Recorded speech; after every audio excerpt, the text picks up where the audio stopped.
On behalf of the EFDD, I give the floor to Mr. Farage. Thank you.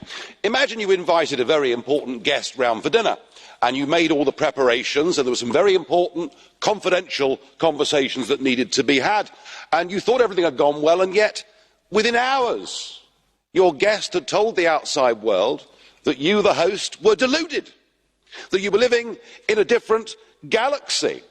And then all the contents of the conversation were blabbed to an opposition newspaper, and to add insult to injury, you say the food wasn't actually very good either.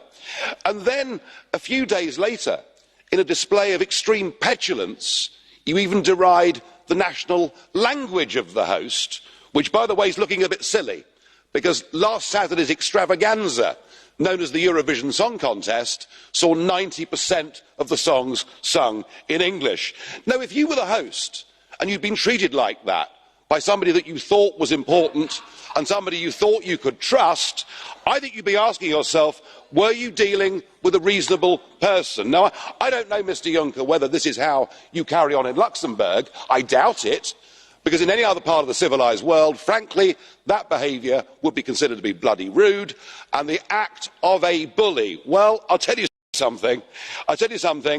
Your attempt to bully the Brits through this negotiation is not working. 68% now of the British people want Brexit to happen. And all of that on top of a ludicrous ransom that Monsieur Barnier wants, that I'm told has now doubled to €100 billion. Either we get some grown-up, reasonable demands from the European Union, or the United Kingdom will be forced to walk away before the end of this year. We can't spend 2 years with this farce. There is a big, big world out there, and I'm beginning to think that perhaps, I very rarely agree with Marxists, but perhaps Mr. Varoufakis is right when he says about negotiating with the EU, it is a technocracy that is desperately clinging on to its own exorbitant and illegitimate power. You may have crushed Greek democracy 2 years ago. You ain't going to do it to us.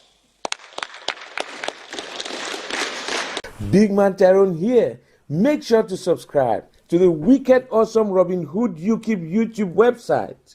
He exposes the leftist crops on the British brainwashing corporation. Nice.